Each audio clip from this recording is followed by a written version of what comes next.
In today's video, I am going to use some simple lighting tricks at home to take pet portraits just like these.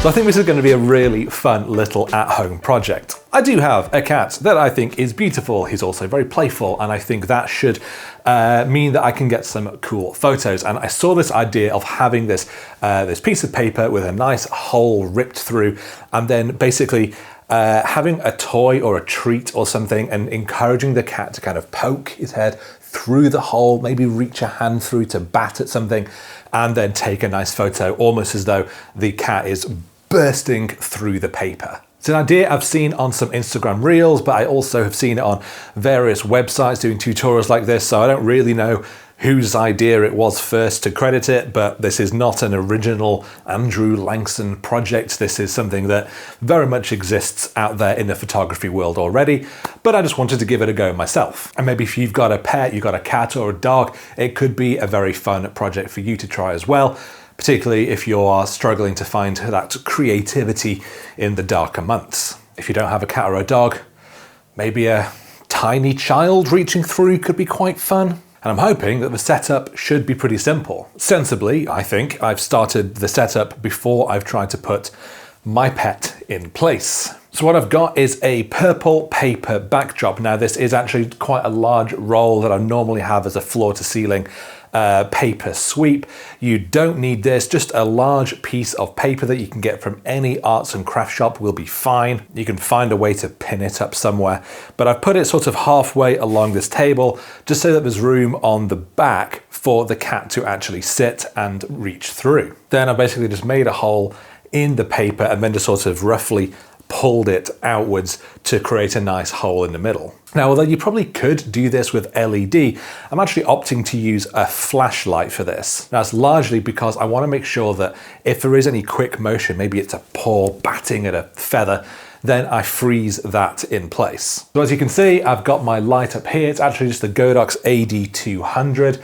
I've got it in a softbox. I've got it up quite high at the moment just to kind of show you, but when I'm going to be shooting, I'm going to have it down here fairly close to the hole in that paper, but I've zoomed in enough on the lens at about 70mm, so this isn't going to be in shot. Now, the only other thing that I've got is a remote release on my camera. Now, I'm hoping that that means I can sort of stand here and vaguely try and tempt the cat through and be firing away while I'm doing that. But that's enough setup. I need to actually go and wake my cat up, see if I can make these shots happen.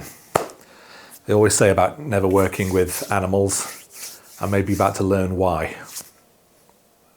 Let's give it a go. I've got Fluffy Toy, Shaky Mouse, these are his favorites. Also got the treats, in case he doesn't go for any of the toys. Hi Toulouse. Hi Orange Boy. I found him. You going to be good? I bet you're not. Okay, I do have him in place. He's looking through. So now it's just a case of, yes. I think testing him is my focus. I need my focus to be a little further back because he's not quite poking his head through in the way that I thought he might. So this way.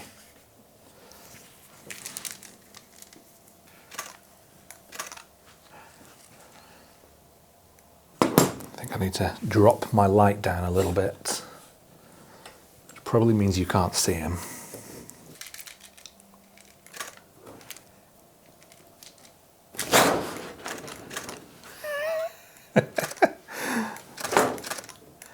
Okay, well, we got a whole arm through the hole. He's also created a new tear. I maybe didn't think this through.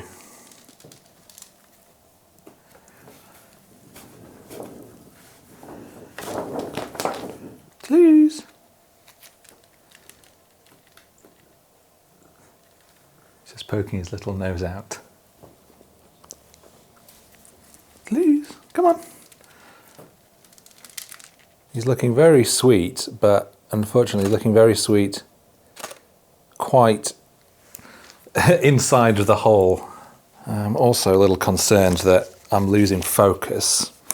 So I'm gonna keep it as on autofocus, but I'm just gonna have it set right on the middle of that hole so that hopefully I can just keep on refocusing on him. He's coming through. No, try and stay on that side, little friend. Come on. Okay, he's pulled the paper down a little bit, so I need to just slightly adjust. Oh, he's coming through. You've been very good so far. You've been very good. But you've ruined the paper now, so I'm going to have to try again, aren't I? You know what? Come with me.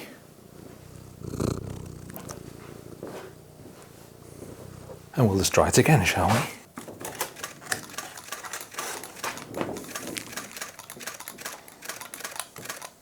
I do like these ones when he's just sort of looking through the hole.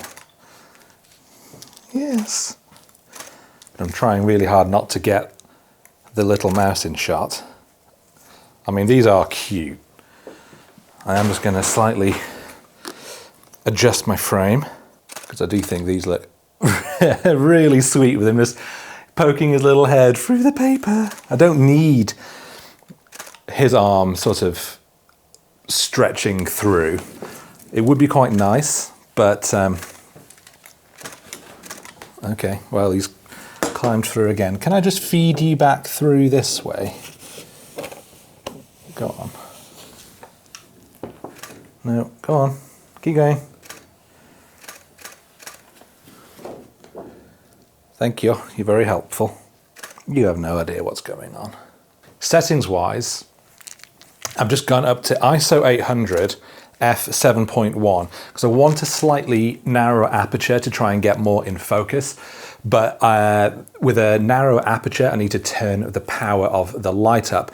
And if I use my flash at a higher power, then it's not going to be able to fire as quickly. So I'd rather have a compromise between that power and keep a faster burst rate so I can take more photos as he's doing different things. So I'm hoping this is going to work well. Oh, he's now sitting with his back to me. Of course he is. Toulouse! Come on!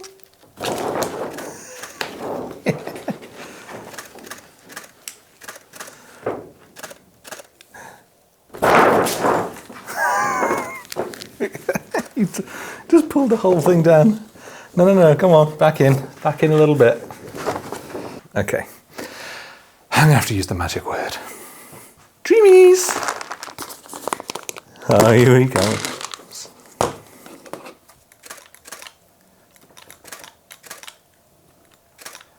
This is just teasing now. No, back through. No. Stay that side. Okay, I need to readjust. That one, there you go. Okay, it has ruined the paper, but that's fine. I can't really blame him for that. No. Stay in that side. For some reason, he doesn't want to do what he's told.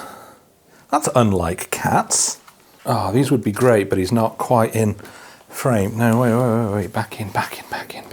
Toulouse, no, you're being a menace. You're being a little ginger menace. Come on. Back in. And then. Toulouse. Pause. Pause back through. I know you don't understand what's going on, and I don't blame you. How could you?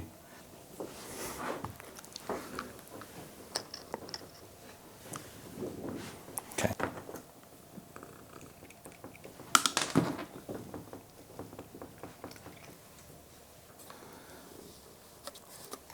No.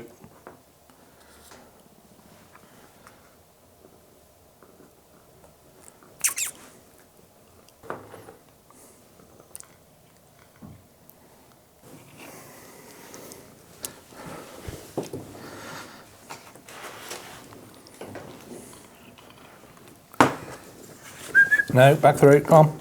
It's a very moody portrait now. I love it, we've just got this little bit of flash hitting his eye. Toulouse!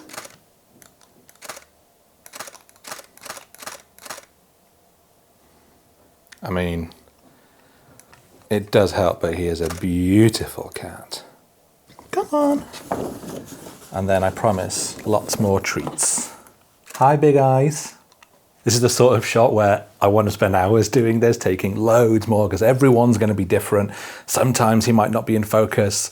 Obviously, his expression, his teeth, his paws, every time it's a different image. But at the end of the day, he's a cat. And I'm not sure how realistic it is to expect that I can just keep on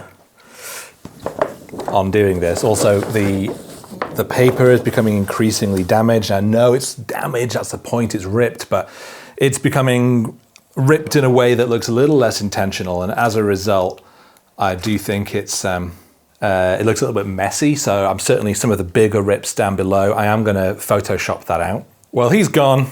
I think he's had enough. I'm really hoping I've got some good stuff. Certainly there was a couple on the back of camera that I really, really enjoy the look of. They're not necessarily the big action ones I wanted, but instead just really cute portraits of him sort of peering through the hole. So I'm gonna take these over into Lightroom and Photoshop and see what I can do about making them look a little bit better.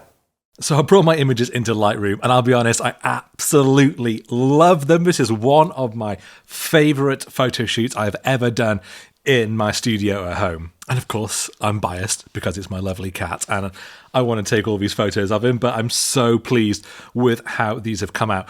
I've gone through the whole bunch and I've just started out by 5-starring the ones that I particularly like. And as you can probably see, I've played around with a couple of edits already. So I really like some of these when he's just sort of poking through the hole. A little bit of paw coming through here. Not all of them need to be like action shots with a swiping paw. Some of them, like this one, I think actually work really well as these quite soulful portraits. Then we've got things like this, a little bit of paw action, a little bit of nose coming through the hole. So let's find one to do some edits to. And I'm wondering maybe just this one. It's a really classic shot. He's looking through the hole in the paper. If we zoom in, we can see that it is pin sharp. We've got that lovely catch light from that softbox in his eyes. I'm really, really pleased with how this looks. So let's give this a little bit of a go. I used a purple paper and I intentionally kind of used that to give a little bit of color contrast between the orange of his fur and the actual paper. But with a couple of edits that I've done, I've actually found it works really well having a black paper and having him being the only pop of color in the center of the image.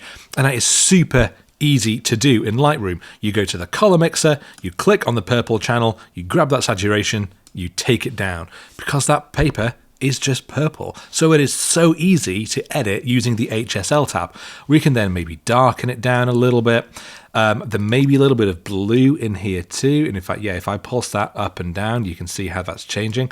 So we would take that down as well. And then all of a sudden, we've got this lovely gray paper, but with the cat, with the lovely orange tones poking through the middle. Let's close that off so we can see the full screen a little bit more. But I really like how this looks with the darker colored paper like this. I think if I wanted to emphasize it even more, I'd bring in a radial gradient like this, sort of over the top of Toulouse. But I would then right click on the mask, I'd go invert gradient, so it's applying to all of the edges. And then I would drop the exposure, darkening it down, really emphasizing Toulouse poking his head through the middle, something like this. I'd probably go quite far with this, minus 1.32. It's quite an extreme look, but I really like it. It might be applying a little bit on him, so I could very easily go to the subtract tool here, click that, subtract using a brush, and then we can just brush away wherever that mask might be applying on him.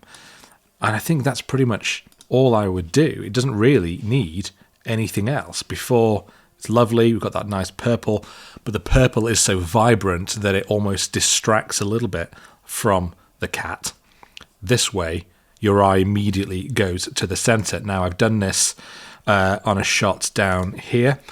I've also gone a little bit further with some of the contrast going on here, and I really love the moodiness of this shot. It's so evocative, it's really cinematic, and this is probably one of my favorite photos I've ever taken of him. And I didn't expect to get shots like this when I set out. I was looking for something a little bit more vibrant and funny, I suppose. A lot of the shots that I've seen online of this technique being used, they're very like vibrant, very high key images, the sort of thing you might see as like stock imagery on like a pet food campaign or something, whereas this is much more almost like a fine art portrait, I suppose. Here's a little bit more.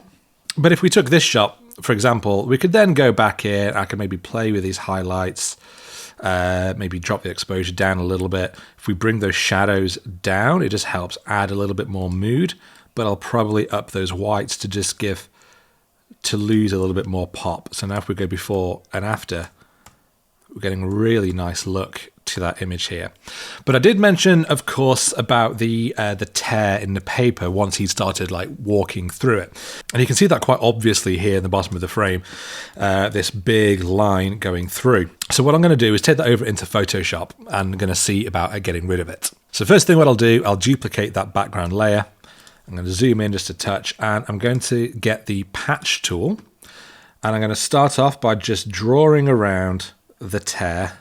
And then I'm just going to move it across, deselect, and you know what? It has done 90% of a heavy lifting. But I'm going to undo, actually, that, and I'm going to just go a little bit wider around it. Sometimes I find going a little bit wider, giving more space, just allows that to bend just a little bit more. But I might kind of increase the diffusion slightly and just see if that helps. So then we'll go to here. Deselect, and yeah, I think that's done a really good job. It's not a perfect replacement. We've got a little bit of sort of ghosting, bleeding here and here, but I'm sure that with like a little bit of maybe cloning here, we could just clean that up ever so slightly, and probably the same around here as well. Something like that. And maybe fine, if you turn that layer off and on, you can see quite clearly what's happened, but otherwise you might not realize, and this has taken me, what, 15, 20 seconds, something like that. If you spent a bit more time on it, you could get a much neater job. But that has done really most of the work in getting rid of that tear. So everything else is then just down to what you want the image to look like. And then I've tried with this one to go a slightly different direction, go from purple to more of a tealy blue to really complement the orange tones in his fur. And again, I really like this. I don't think it has quite the same visual impact as the as like a monochrome version, but I do think it looks really nice. But the most important thing really has been to take lots of images because, as you can see, they are all different. He's in a different place. If we just turn off the 5-star thing, this is how many I've actually done. It's been a lot. Because, of course, some he steps out a little bit too far and he's no longer in frame and the focus isn't quite right. Here, he stood up, the image hasn't worked. Because, of course, we're working with a real-life cat who's going to be walking around and wants his treats, wants his toys. So the only way to kind of get the shots that we really want to get is to keep on firing away again and again. These ones, he's a little bit too far back in the paper, so this flashlight hasn't really hit him in the way that I hoped it has. Whereas here, he starts to come forwards a little bit more, so it is lighting up a bit more of his nose. These ones, he's popped out that little bit more. And then we have this one. Again, I've gone desaturating the purple paper, and I just love that pop of orange in the middle of the image. So I'm not going to talk any more about the production side of this because, to be honest, it's pretty minimal as I've shown. I've enjoyed playing around with the color of the purple paper, but for the most part, as long as you got the lighting in the right place in the first place, then there shouldn't be a whole lot more you need to do. But that brings me to an end of this video. I really hope you've enjoyed seeing it, and I really hope if you've got pets at home that maybe you could try doing something like this. Genuinely, I have absolutely loved seeing the results. I'd never tried it before, but it was something that I thought could work quite well. And although I set out to do these quite dramatic cat swiping at toys and treats sort of thing, what I've actually got is these really, really beautiful portraits of him, and I absolutely love them. So please do give it a go, and if you get some good results, please share them with me on Instagram with @BatteryHQ. Otherwise, thank you so much for watching this video. If you have enjoyed it, then do please give it a thumbs up, and of course consider subscribing to my channel if you don't already, and I will see you next time.